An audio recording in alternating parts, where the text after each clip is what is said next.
नमस्कार, आप देख रहे हैं दिव्य हिमाचल टीवी। पेश है आज का न्यूज बुलेटिन। मैं हूं आपके साथ कविता सिंह। आइए नजर डालते हैं मुख्य समाचारों पर। हिमाचल में एक दिन में 100 करोड़ का कारोबार। राज्य में 34 दिनों के बाद खुली दुकानें। हिमाचल में छोटे उद्योग चालू, लोकल लेवल के साथ ही शुरू कर सकेंगे कारोबार। अब मिलेगी निर्माण सामग्री, सभी क्रशरों को काम करने के निर्देश। हिमाचल में तबलीगी जमातियों और उनके संपर्क में आए लोगों का आंकड़ा 1107 पर टिका। विपक्षी राजनीति से सीएम आहत, बोले यह समय राजनीति करने का नहीं। किसी को नहीं रहा कोरोना का डर, बाजारों में महाभीड़, कोई पैदल तो कोई गाड़ी लेकर निकला।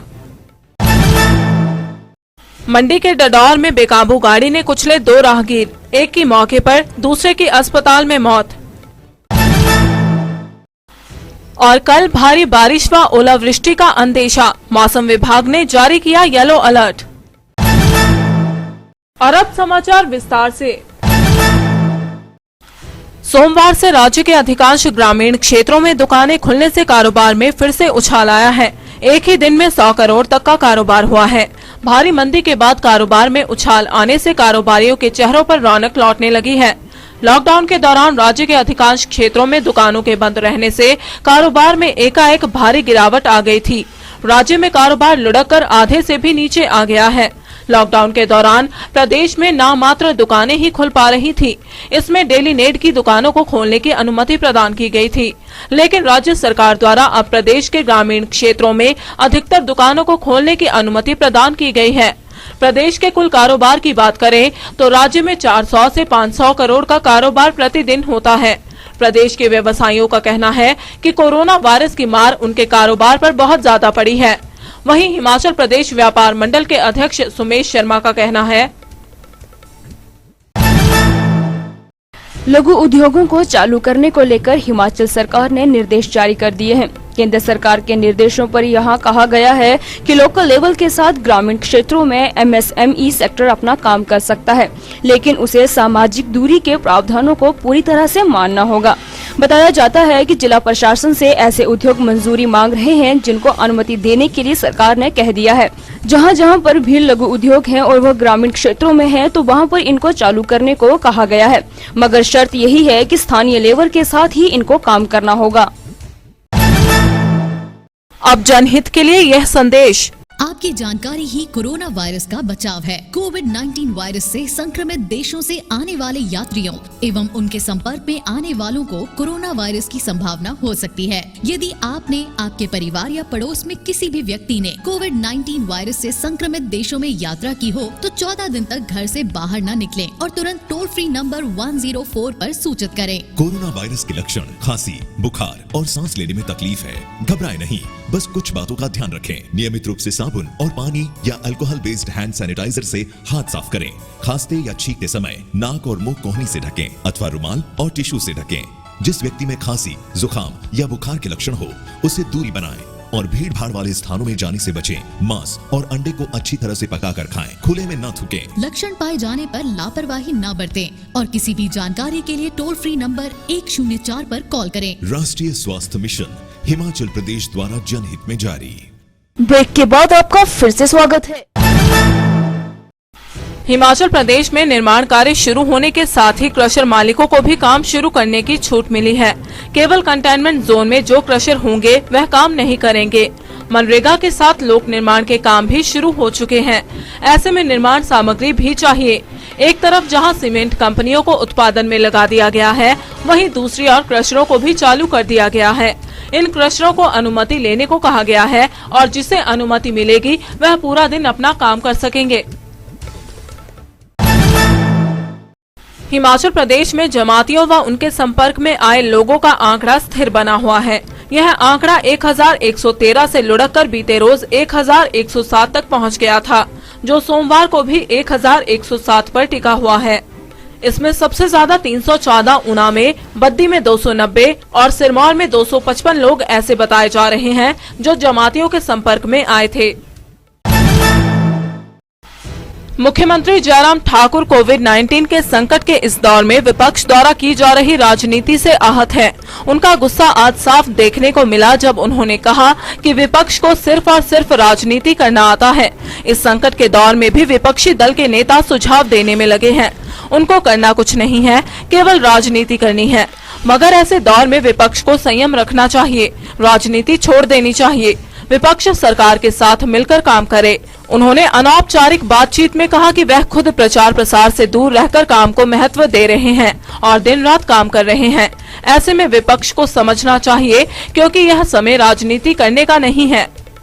बाहर से देखिए, मुझे इस पर कुछ नहीं कहना है। मैं इसलिए प्रचार से प्रसार से बिल्कुल अलग हूँ। इस मामले में मेरा एक अपना नजरिया है, मानवीय दृष्टिकोण। तैयारी करने के लिए कुछ वक्त लगता है, लगा, और हमने तैयारी के साथ जो जिसकी मदद हो सकती है हिमाचल के हर एक नागरिक की वो मदद कर रहे हैं। सर, प्रधानमंत्री ने संतुष्टि जताई है। अनावश्यक रूप से सिर्फ बोलने की आदत है और सलाह दिए जा रहे हैं, ऐसे दे रहे हैं जैसे कि मान लो कि सारी दुनिया का ज्ञान उनको ही प्राप्त हो गया। उनको इस बात को समझना चाहिए, देश एक भयंकर संकट के दौर में से गुजर रहा है और प्रदेश भी उसमें शामिल है। और ऐसी स्थिति में संयम रखें, सब्र रखें और राजनीति करना छोड़ दें।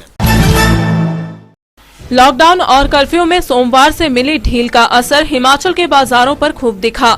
इस दौरान कई लोग पैदल तो कई गाड़ियां लेकर उतरे। कई जगह मेलों जैसे हालात बन गए, जिससे प्रशासन को कड़ी मशक्कत के बाद सोशल डिस्टेंसिंग बनानी पड़ी। बारिश के बावजूद बाजारों में भीड़ कम नहीं हुई। उधर इस दौरान पुलिस भी बाजारों में लोगों पर पैनी नजर रखते दिखी। सुबह से ही ऊना, पालमपुर, पंचरुखी और गग्गल समेत कई बाजारों में नियमों की धज्जियां उड़ाई गयी। हालांकि सरकार की ओर से इस बारे में सख्त हिदायत दी गई थी कि कोई भी नियमों की अवहेलना न करे, पर लोग इसे भी दरकिनार कर गए। एक तरफ कोरोना तो दूसरी तरफ बारिश, दोनों ही हिमाचल किसानों पर भारी पड़ रहे हैं। लॉकडाउन के चलते पिछले 1 महीने से किसानों के चेहरे मुरझाए थे। सोमवार को बारिश ने उन्हें रुला दिया। इंद्रदेव तड़के ही ऐसे बरसे कि दोपहर तक सारी फसल बिछा दी। इससे कई जगह काटी फसल को नुकसान हुआ, तो वहीं खड़ी फसल भी बारिश की मार से बच नहीं पाई। उधर ऊना के आसपास के इलाकों में बारिश के बीच ही लोग गेहूं की थ्रेसिंग में लगे रहे। यही नहीं, आसमान में उमड़े काले बादल सोमवार शाम तक भी नहीं छटे, जिन्होंने कई इलाकों के किसानों के माथे पर चिंता की लकीरें खींच उकेर दी। वहीं दौलतपुर, थाना कला और सुंदरनगर के किसानों ने सरकार से आर्थिक मदद की गुहार भी लगाई। बल थाना के तहत डडौर के पास एक सड़क हादसे में 2 लोगों की मौत हो गई। दोनों व्यक्ति सड़क किनारे पैदल जा रहे थे कि अचानक एक बेकाबू गाड़ी ने इनको अपनी चपेट में ले लिया। इस दौरान एक राहगीर ने मौके पर ही दम तोड़ दिया। दूसरे व्यक्ति की अस्पताल में मौत हो गई। दोनों व्यक्ति स्थानीय थे। जिस गाड़ी से हादसा हुआ वो पंजाब से अंगूर की सप्लाई लेकर आई थी। हिमाचल प्रदेश में हो रही बारिश से जनता ने गर्मी से राहत की सांस ली है। बारिश व ओलावृष्टि से पहाड़ों पर ठंड का एहसास होने लगा है। मौसम विभाग की माने तो शिमला, कुल्लू, मंडी, सिरमौर, चंबा व डलहौजी में 28 अप्रैल को फिर से भारी बारिश व ओलावृष्टि होगी। मध्यम ऊंचाई वाले क्षेत्रों में 30 मई को भी मौसम खराब बना रहेगा। इस दौरान मौसम फिर से कड़े तेवर दिखाएगा। इसके लिए विभाग द्वारा येलो अलर्ट जारी किया गया है। मौसम विभाग की माने तो राज्य में 3 मई तक मौसम खराब बना रहेगा। इस दौरान तापमान में और गिरावट आ सकती है। बीते 24 घंटों के दौरान राज्य के कई स्थानों पर बारिश हुई है। नाहन में 27, शिमला में 16.8, डलहौजी में 15 और गग्गल में 13 मिलीमीटर बारिश हुई है।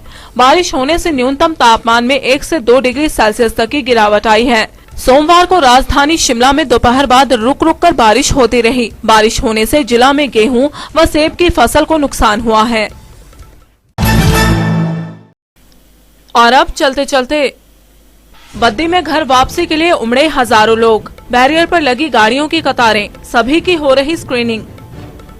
रोहड़ू के चिड़गांव में फिर सुलगी लपटें, 2 मकान स्वाह, लाखों रुपए की संपत्ति पल भर में राख। नगरोटा के रिलीफ कैंप में रमजान, पुलिस समुदाय के लोगों को रोजा रखने का विशेष इंतजाम। और हमीरपुर में मास्क पहन लिए 7 फेरे, दूल्हे ने सिर्फ 3 बारातियों संग दुल्हन के घर पहुंच निभाई रस्में।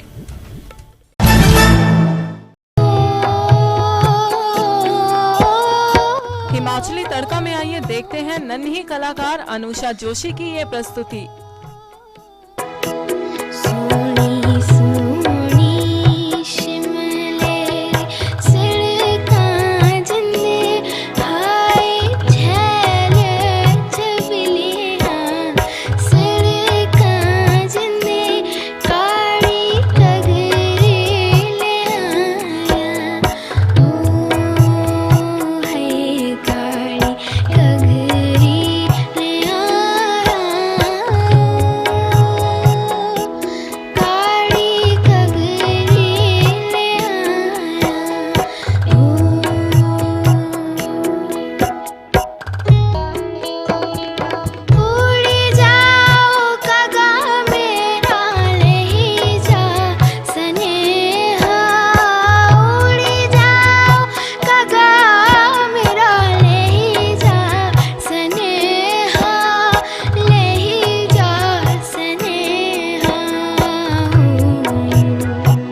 रहिए दिव्य हिमाचल और देखते रहिए दिव्य हिमाचल वेब टीवी। शुभ रात्रि। कल सुबह फिर मिलेंगे गुड मॉर्निंग हिमाचल में।